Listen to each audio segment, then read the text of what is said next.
నోట్లో వేసుకోగానే వెన్నలా కరిగిపోయే క్రీమీ టెక్చర్తో సేమియా సగ్గుబియ్యం పాయసం ఇంట్లోనే తయారు చేసుకోవచ్చండి. హాయ్ అండి, నేను లక్ష్మి, మీ గోదావరమ్మ. ఎలా ఉన్నారు? బాగున్నారా? నేను బాగున్నాను. మీరు ఎలా ఉన్నారన్నది నాకు కామెంట్ చేయండి. ముందుగా ఒక హాఫ్ కప్పు సగ్గుబియ్యంను ఒక 1 అవర్ ముందు నానబెట్టుకోవాలండి. ఎందుకంటే ఇది కొంచెం లావుగా ఉన్నాయి, అందుకు 1 అవర్ ముందు నానబెట్టుకున్నాను. ముందుగా ప్యాన్ హీట్ అయిన తర్వాత 1 స్పూన్ నెయ్యి వేసుకోవాలండి. నెయ్యి కరిగిన తర్వాత డ్రై ఫ్రూట్స్ వేసుకోవాలి. మీకు ఏం నచ్చితే అవి వేసుకోండి. నేనైతే కిస్మిస్, జీడిపప్పు వేసుకున్నాను.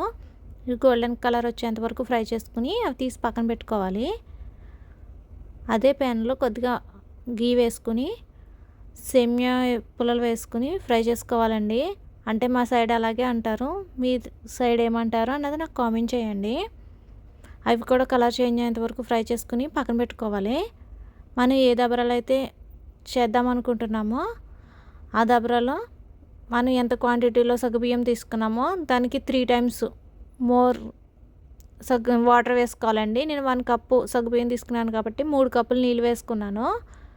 సగ్గుబియ్యం ఉడికిన తర్వాత మనం ఫ్రై చేసి పెట్టుకున్న సేమియాలను కూడా అందులో వేసుకోవాలండి. సగ్గుబియ్యం ఉడికింది లేనిది ఎలా తెలుస్తుందంటే వాటర్ పైకి తేలుతాయండి సగ్గుబియ్యం అన్నది. సేమియాలు కూడా బాగా ఉడికిపోకూడదండి, బాగా మెత్తగా అయిపోకూడదు. మనం పట్టుకుంటే జస్ట్ బ్రేక్ అవ్వాలంతే, అప్పుడే టేస్టీగా ఉంటాయండి. సేమియాలు కూడా ఉడికినాయి అని మనం చెక్ చేసుకున్న తర్వాత 1 కప్పు సగ్గుబియ్యానికి 2 కప్స్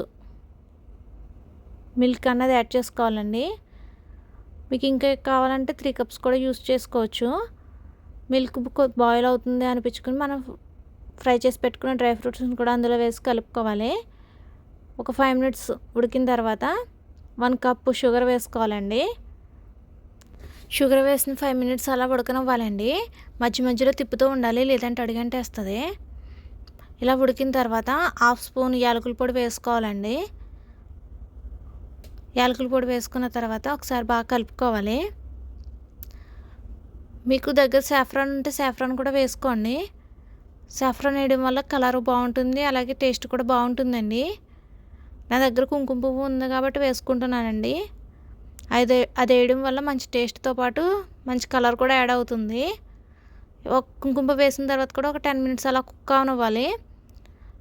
తర్వాత స్టవ్ ఆపేయండి. ఒక 10 మినిట్స్ చల్లారిన తర్వాత సర్వ్ చేసుకోవచ్చండి. నేను ఈ కుంకుమ పువ్వు అన్నది వాడుతున్నానండి. మీకు ఈ వీడియో యూస్ఫుల్ అనిపిస్తే please subscribe to my channel. మీకు ఈ వీడియో నచ్చినట్లయితే ప్లీజ్ లైక్ చేయండి. చూడండి, ఉడికిన తర్వాత క్వాంటిటీ కూడా కొద్దిగా తగ్గింది. ఇది గ్యాస్ ఆఫ్ చేసిన వెంటనే వీడియో అండి. ఇది చూడండి 1 అవర్ తర్వాత వీడియో అండి. కలర్ కూడా బాగా వచ్చింది. కలుపుతున్నాను చూడండి, అసలు తిక్కగా అన్నది అవ్వదండి. క్రీమీగా బాగుంటుంది తినడానికి, తాగడానికి కూడా. మీకు ఈ వీడియో నచ్చినట్లయితే please subscribe to my channel. Thank you for watching.